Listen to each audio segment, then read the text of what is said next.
Stress et hypertension artérielle, comment sont-ils liés? Le stress et l'hypertension artérielle sont plus étroitement liés que vous ne le pensez. Découvrez ici comment ils sont liés. Selon l'Organisation mondiale de la santé, OMS, il y a actuellement environ 1,28 milliard d'adultes âgés entre 30 et 79 ans qui souffrent d'hypertension artérielle. Les données sont inquiétantes, et elles se recoupent avec d'autres, comme celles des troubles psychologiques. Nous nous intéresserons ici à la relation entre le stress et l'hypertension artérielle et nous vous expliquerons pourquoi vous devriez y prêter attention. Selon les données de l'organisation American Institute of Stress, AIS, jusqu'à 77% des personnes vivent avec un certain degré de stress dans leur vie de tous les jours. C'est une réponse naturelle pour faire face aux problèmes, mais malheureusement, nous avons tendance à nous habituer aux symptômes.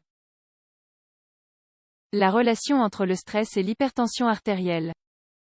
Le stress se développe en raison d'une interaction entre des phénomènes internes et externes qui provoquent une altération de presque tous les systèmes du corps. Le stress est un phénomène très complexe, mais en termes très simples, il s'agit d'un ensemble de réactions physiologiques et psychologiques que le corps manifeste lorsqu'il est confronté à un défi. Le stress peut être positif ou négatif. Dans les deux cas, il est régulé par le système nerveux sympathique, et parmi les réactions les plus fréquentes, figurent les suivantes. Vasoconstriction périphérique, ralentissement de la motilité intestinale, libération massive dans la circulation sanguine de cortisol, d'encéphaline, d'adrénaline et de noradrénaline, augmentation de la glycémie, augmentation de la capacité de défense du système immunitaire, accélération des facteurs de coagulation, le sang s'épaissit. Tout ce qui précède est développé comme un mécanisme de défense permettant au corps de mieux répondre à une situation qui met son intégrité en danger. Le stress n'est pas seulement un inconfort émotionnel, il a des conséquences pratiques pour presque tous les systèmes de votre corps. Le stress accélère le rythme cardiaque et contracte les vaisseaux sanguins. Tout cela dans le but d'amener plus de sang vers la partie centrale du corps au lieu des extrémités. En conséquence, il y a une augmentation de la pression artérielle due au stress.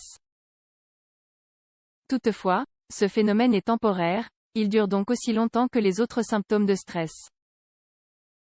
C'est pourquoi les chercheurs précisent que le stress ne provoque pas directement l'hypertension, mais qu'il peut avoir un effet sur son développement. En effet, comme l'indique l'épreuve, la récupération au niveau de pré-stress prend plus de temps et entraîne des effets cardiovasculaires plus importants qu'on ne l'avait imaginé il y a quelques décennies. Pour cette raison, il est important de contrôler ces épisodes, afin de maintenir la pression artérielle à des valeurs saines. Stress au travail et hypertension. Comme on le sait, il existe différents types de stress.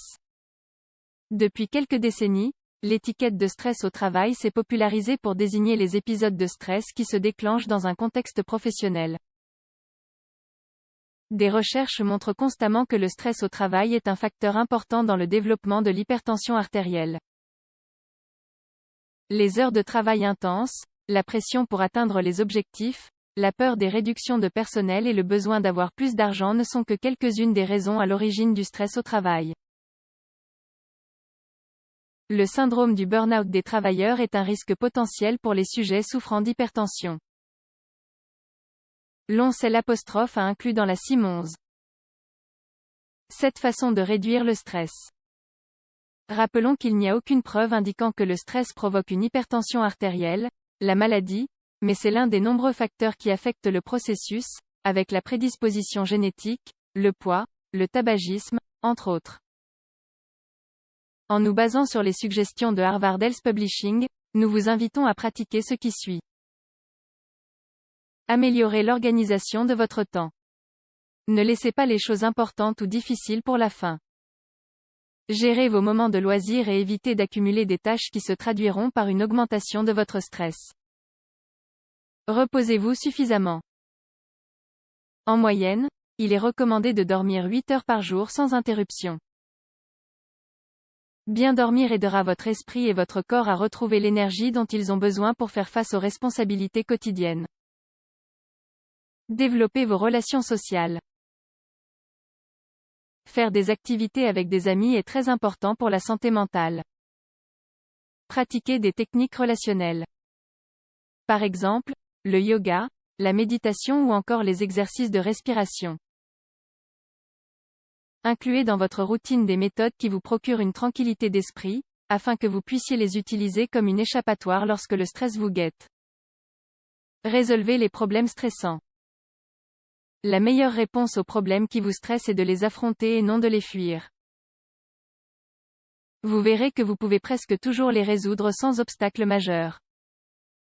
Un problème nous paraît souvent plus compliqué qu'il ne l'est en réalité. Prenez soin de vous. Le stress est souvent une conséquence de l'oubli de soi. Adoptez une alimentation saine, faites du sport, créez un espace dans votre agenda pour les choses que vous aimez, récompensez-vous et ne vous consacrez pas uniquement au travail ou aux responsabilités. Sollicitez de l'aide. Si, malgré tout ce qui précède, vous ne parvenez pas à gérer le stress, alors n'hésitez pas à demander l'aide d'un professionnel. Comme nous l'avons déjà précisé, cette réaction provoque des altérations physiologiques qui affectent votre santé, il ne faut donc jamais sous-estimer ses effets à moyen et long terme. Nous vous encourageons également à consulter un cardiologue pour évaluer les effets possibles du stress sur votre santé cardiovasculaire. Cessez de fumer, maintenir un poids santé et réduire l'apport en sodium sont d'autres conseils de base pour gérer l'hypertension.